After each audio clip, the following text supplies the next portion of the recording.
There is a candle in every soul, some brightly burning and some dark and cold. And there is a spirit who brings. Neno la Mungu wetu linanihakikishia kwamba ikiwa Mungu wetu hatarudi hivi karibuni, sisi sote ambao tuko hai kwa sababu ya mwili wa dhambi ule ambao tuko nao tutalala. Lakini baada ya kulala kuna tumaini kwa wale ambao wamemwamini Kristo na kujikabidhi maisha yao, kuna ufufuo. Na ndiyo sababu maandiko matakatifu yanatusii kila wakati, kwa sababu unaposoma wasee wengi wa imani unagundua kwamba Biblia inasema ukisoma kuhusu Adam inasema aliishi miaka 930 na baada ya hapo inasema akapumzika. Na mzee mwingine ukisoma pia Metusela, naye anasema aliishi miaka 969 naye akafanya nini? Akapumzika. Ukikuja kwa Abraham, naye inasema aliishi miaka 127 naye akafanya nini? Akapumzika. Ukikuja kwa Daudi inasema alitembea akimtumainia Kristo na akapumzika na anangoja kurudi kwa Yesu mara ya pili. Na ndiyo sababu asubuhi hii ningekusii uweze kufikiria kwamba siku yako itakapofika utakapopumzika, what do you want the people to say?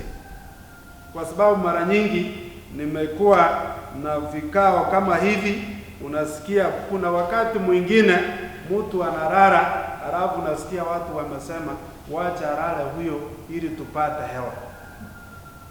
Mungu ameahidi kwamba yeye mwenyewe ataondoa mauti, na baada ya kuondoa mauti ataweza kutufuta machozi. Bwana asifiwe. Isaya 25 kuanzia mstari wake wa 6, neno la Mungu wetu linatupa hakikisho na linatupa suluhisho kwa mauti. There is an answer to death. Usidanganyike ama usikwasike kwamba kifo kwa mtakatifu ni mwisho. No, ni mwisho kwa yule ambaye amekataa kumfuata Kristo. Lakini anyone who has believed in Christ, Yohana 5:28 inasema wote ambao wamelala ndani ya Kristo siku ya ufufuo inakuja. Na sasa 25 na haya Mungu wetu anatuhakikishia kwamba hey, I have a solution kwa hii shida ya mauti kwenu. Na fungu la 6 linasema and in this mountain the Lord of hosts will make for all people a feast of choice pieces. Kwa sasa hivi wacha niseme mbele zenu wapendwa wa Mungu wetu aliye juu mbinguni kwamba through faith may our God wipe away the tears of each one of you is here this morning. Neema ya Mungu wetu itutosha kila mmoja wetu na itufariji na itutayarishe kwamba siku yetu ya kufutwa machozi inakuja na tutaishi na Mungu wetu milele na milele. Ndilo tumaini ambalo ningeleta asubuhi hii kwenu kupitia kwa Kristo aliye mkombozi wetu. Ignites a candle and makes his own.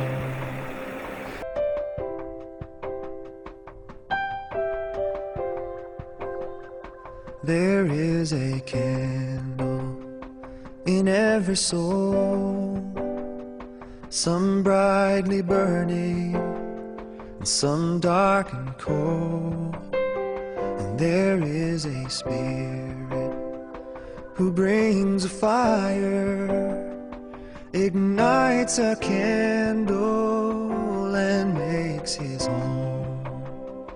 Carry your candle and run to the darkness, seek out the helpless, confused and torn, and hold out your candle for all to see it. Take your candle Take your candle and go light your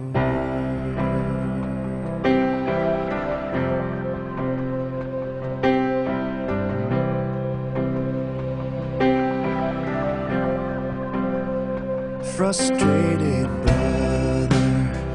See how he's tried to light his own candle some other way.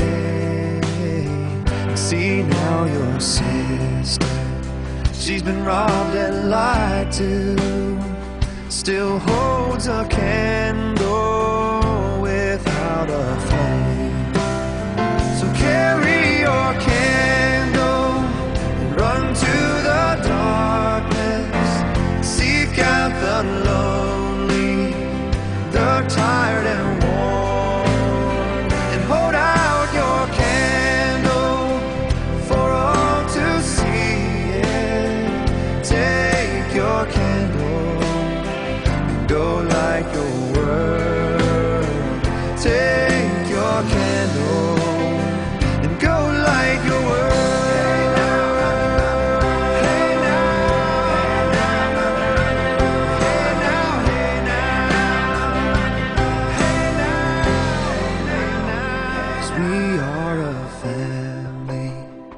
Whose hearts are blazing.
matendo yake.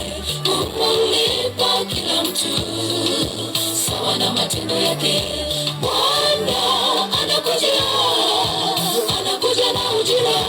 Bwana anakuja, anakuja na ujira. Humlipa kila mtu sawa na matendo yake. Humlipa kila mtu sawa na matendo yake. Tuimbe, anakuja na ujira.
Sawa na matendo yake. Humlipa kila mtu sawa na matendo yake. Bwana anakuja, anakuja na ujira. Bwana anakuja, anakuja na ujira.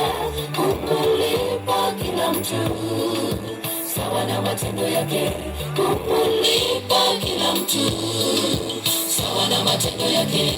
Bwana anakuja, anakuja na ujira. Bwana anakuja, anakuja na ujira. Humlipa kila mtu sawa na matendo yake. Humlipa kila mtu sawa na matendo yake. Bwana anakuja, anakuja na ujira. Bwana anakuja, anakuja na ujira. Humlipa kila mtu sawa na matendo yake. Humlipa kila mtu sawa na matendo yake. Bwana anakuja, anakuja na ujira. Bwana anakuja, anakuja na ujira.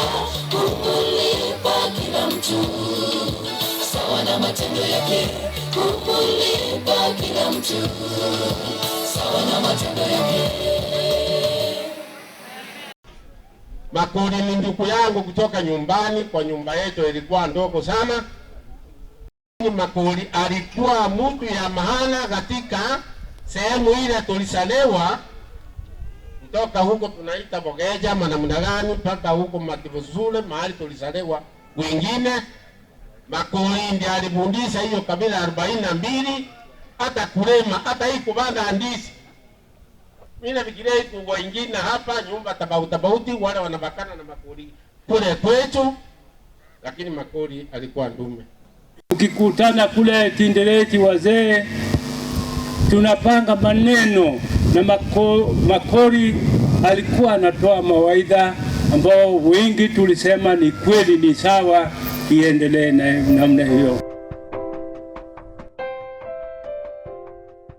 One most important thing that brought our dad and mom together is, I could say, they were very honest to each other, especially management of finances. Mom Tabitha, Dad Makori were so wonderful, were very together, were very close. When my mom is not feeling well, my dad had already prepared tea on mom's behalf, of which, when you compare him, most men cannot do that.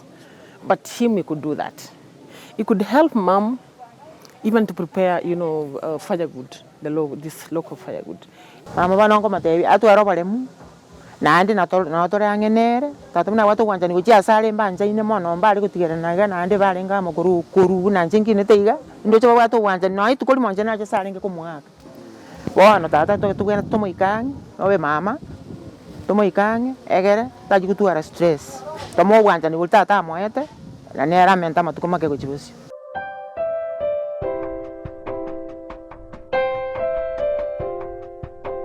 Tata watu alenge tu watu bwanjani obanenenere igange to basemi obanene no komenya kwana se buno menya tabwane nero nge to basemi obanene yalengo mwalimu muyase bolemi osomia abana igo galengo muntu bwa magendero bwanje tamagendero andu watu bwanjani obanene kuchisa abantu.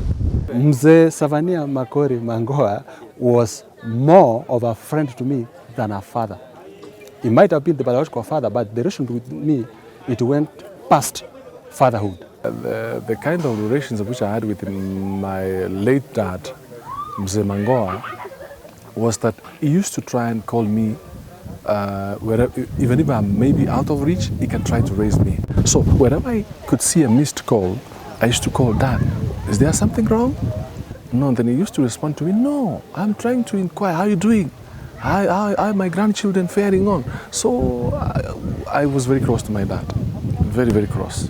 He took me as a very special son because I was the youngest among the people who were staying with him here. We are staying with, there were two of his cousins, one worker, and they were so much elderly.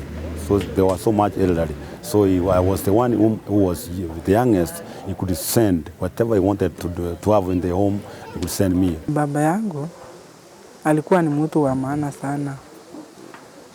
Alinilea vizuri. Hakuna siku nilisikia njaa maishani mwangu. Was too cordial. Of course, he used to advise me greatly, especially after the death of my late husband. He used to come and feast me all the time, giving me pieces of advice on how to stay in this world. So from there, I got that he was my best mentor. My dad was a close friend of mine. A general has gone down. Okay.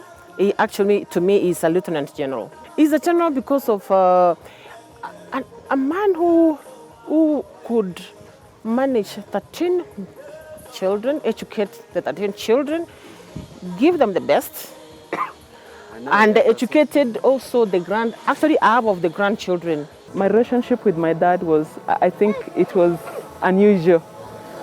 Because I think even within the family, they know that it was really unusual because I was named after the mother. So our relationship was quite tight. And I remember as a young girl, sometimes with my brothers, in fact I remember that guava tree. Sometimes we used to go there and then we try to get the guavas before they're ready. So Dad will come and he'll try to punish us, but then he'll beat the rest and he'll favor me, he'll not beat me. So, and then I grew up, even in college, I remember Dad will come and visit me, he'll encourage me. And I should say my relationship with my dad was that perfect one.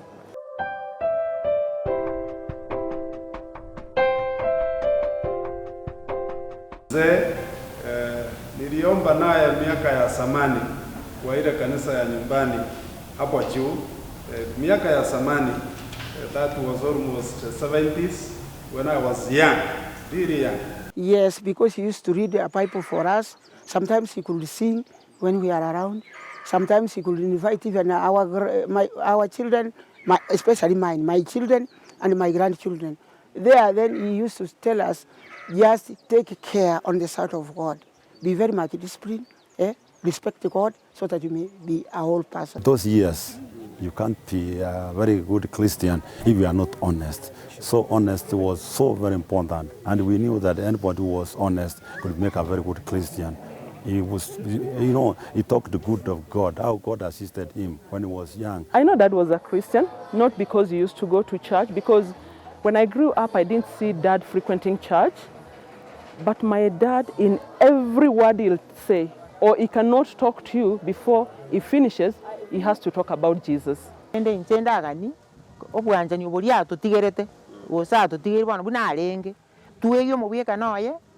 egere na intutu twari ogwanchani ogo nari toranyare komenya buya ne family chaito bono.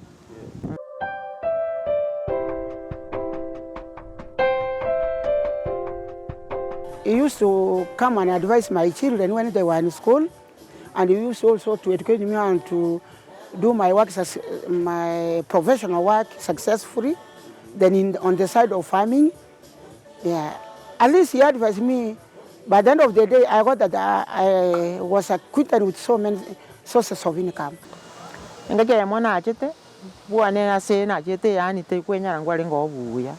Ngachenga kia mo nganyora oli bali musara wicha bonus. Kale bali bonus yo agande Miriam. Kende nke yonda okonye utatigango ya kibesa ochiko na cherese ayecha osimikecha ne kanere ase okonye konye na bana bao. Na goto bonye simike na bonere ngonye gosomeria bana bana. Baka ba chikoro bona ndi kwanza bana ba chikoro ngosome.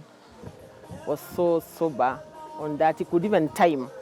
At what time you left, why are you late, or if you are late. Or if you're late, he'll even follow you up.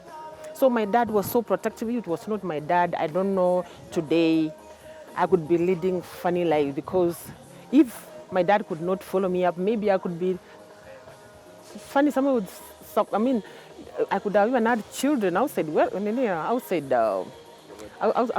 wedlock.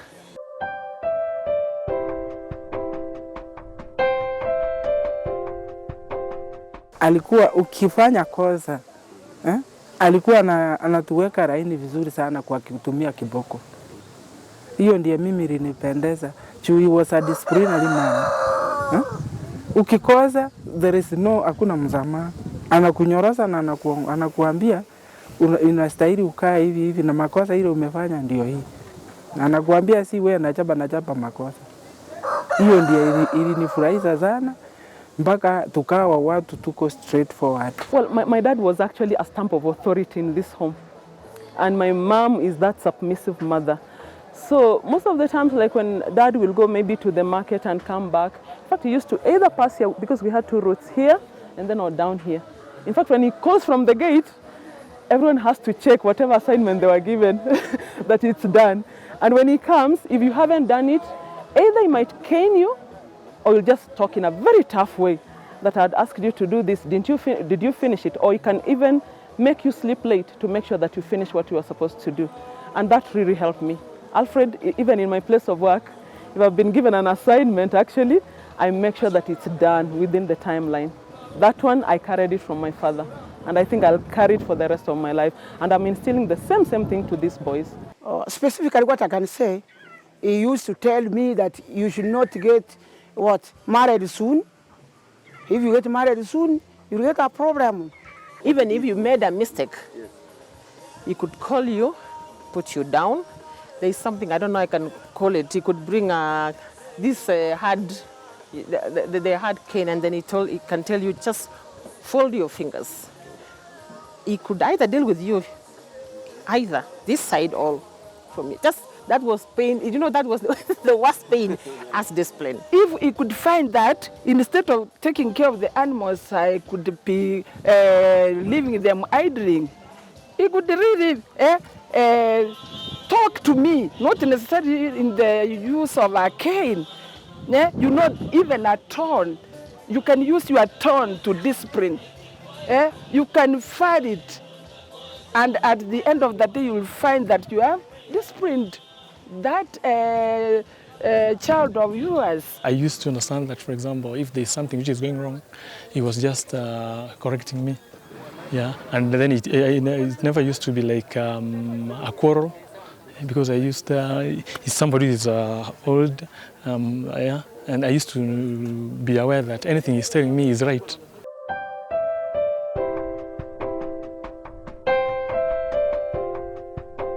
Hakukuwa anachagua wewe ni aina gani. Wewe ni mtu wa kiwango kidogo, hata kama amesomesha watoto. Hakuchinua.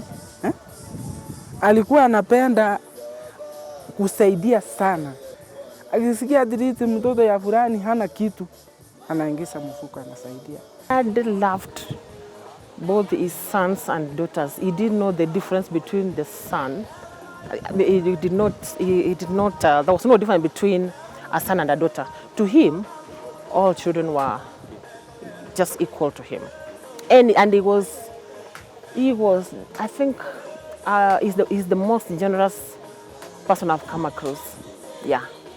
He's the most generous dad, most generous person I can really, as I can take him as my friend. My dad said that I am not going to give you part of the shamba, part of the ancestral shamba, that that it's a taboo. So what I'm going to do is to give you part of the shamba in the settlement scheme, because it's not an ancestral one. That is what he did, and when I really look at it, I'm seeing as if the Chusi community is really getting enlightened each day, because there is none who can say that this egg is going to get me a girl child, so let it die. Yeah? So God gives one female children and male children. So there is no, I don't see the point as to why the girl child should be forgotten when it comes to sharing of property. He never used to be tribal. That's why most of us, we are not married from our community. We are married from elsewhere, and they used to welcome for example, the ladies we brought here, so they can be our wives. He welcomed them, and he used to like it.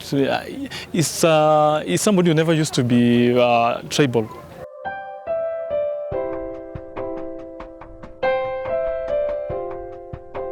There are so many things I learned from him. I used to ask myself at his age if he could struggle na alikuwa mgonjwa kutoka hapa mpaka Kericho.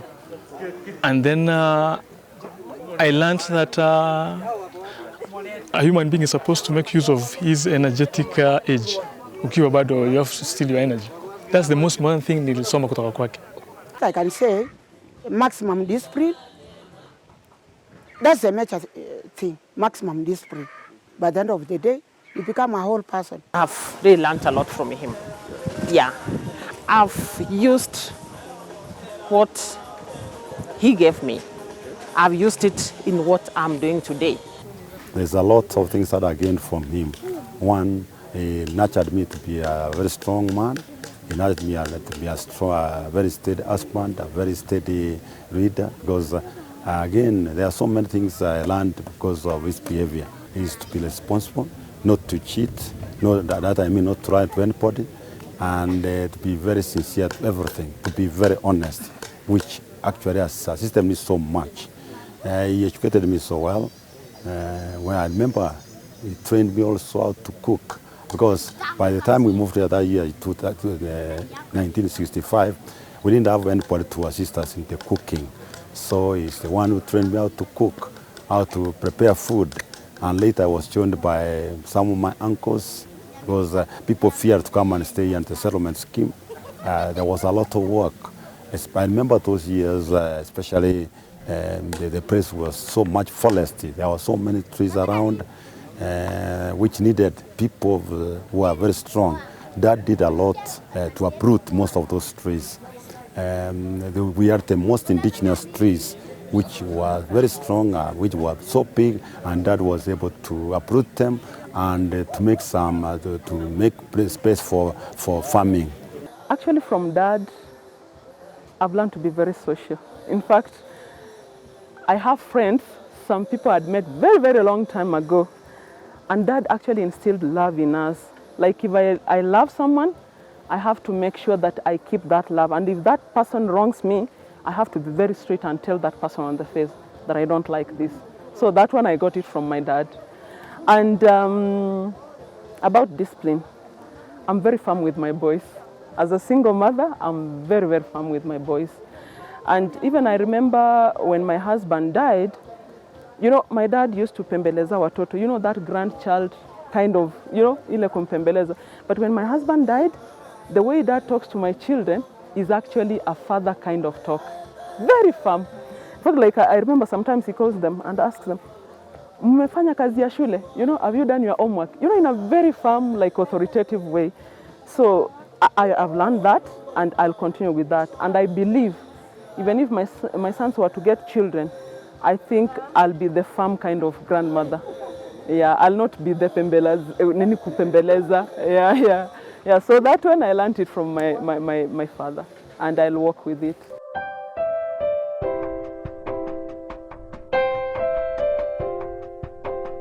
I am sure the dad has not died. The spirit is still living. He's watching us. We have to keep what he left. There are so many things that he told us. Me in particular, there are a lot of things because we are that bond of relationship. There are things he could tell me whenever I faced him in his house that I have to keep. One, to take care of his grandchildren, very important. That he continued because what he had in mind is that he wanted his grandchildren to get the best education, which will assist them in their life. So it's important that I have to be very close to the children, to his grandchildren, not only my children, even the other children, but my sisters, my brothers. I have to keep a close watch whether they are really continuing with what he left.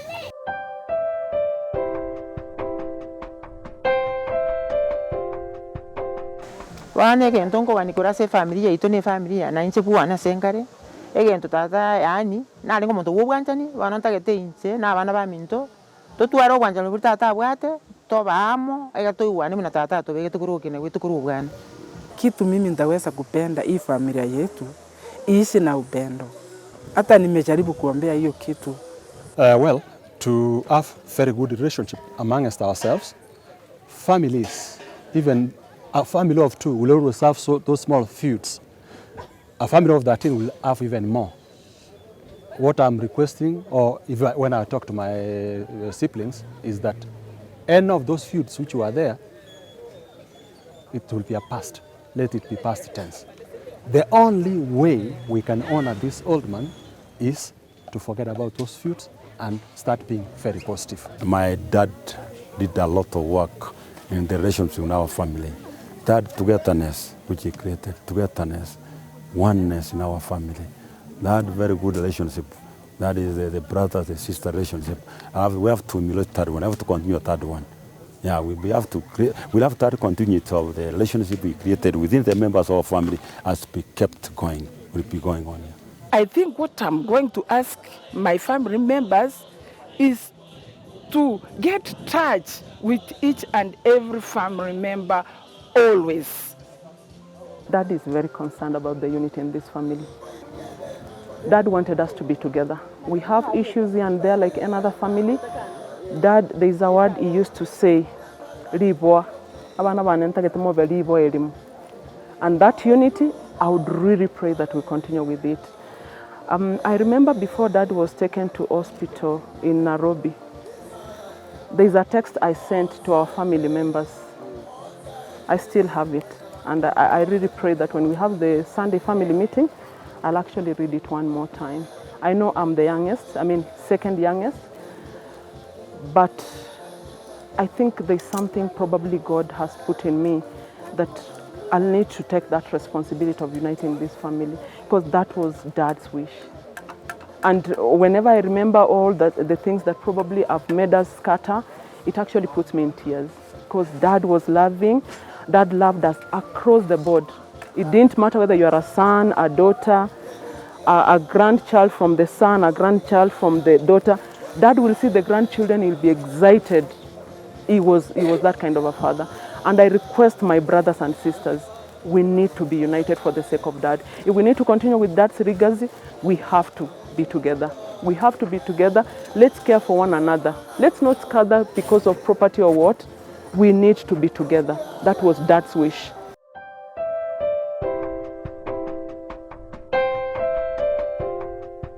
Final thing I love to comment is that I was very happy. I couldn't believe that such a big multitude of people would attend Dad's funeral. And I will never forget the 27th, that is on a Thursday, when we brought the Dad from Nairobi to Nyansiongo home, to Rigok home. I will never forget that one, because the reception Dad got, Dad got home, at home, something that I will never forget in my life. Thank them very much. Thank you for that unity, that preparationness. I thank you so much. And even our friends. I'll never forget my very dear sister called Dina, who was a special lady. She did a wonderful job. I'll never forget the Lord prayed by Moses, that young man from Western Province, for taking care of my dad. And also these people at home, my niece, who has been very close to Dad, and many others I will never forget. I will not, last but not least, I will never forget to thank, to appreciate the work done by my brother-in-law, Tom Boyd, and his loving wife, my sister, Mother. I will never forget that one. I'm very grateful for that. Otherwise, I wish our family to be together, the grandchildren to Dad, to be successful, and let us try to educate our children, get the best, like what our dad wanted. Dad wanted his grandchildren to get the best of education in the country, or even internationally.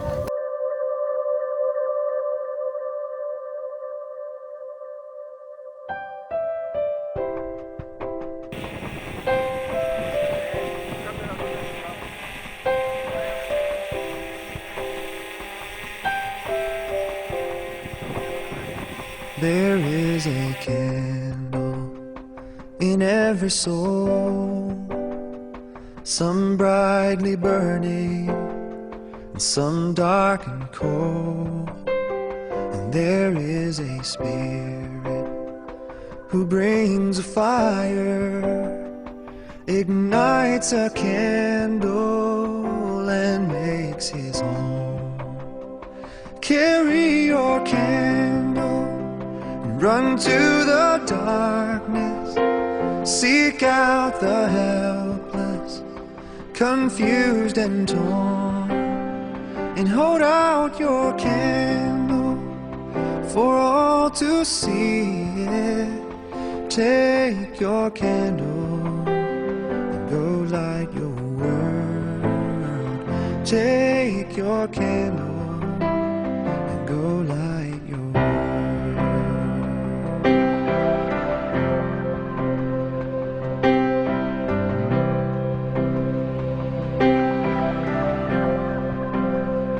Frustrated brother, see how he's tried to light his own candle some other way. See now your sister, she's been robbed and lied to, still holds a candle without a flame. So carry your candle, run to the darkness, seek out the lonely, the tired and worn, and hold out your candle for all to see it. Take your candle and go light your world. Take your candle and go light your world.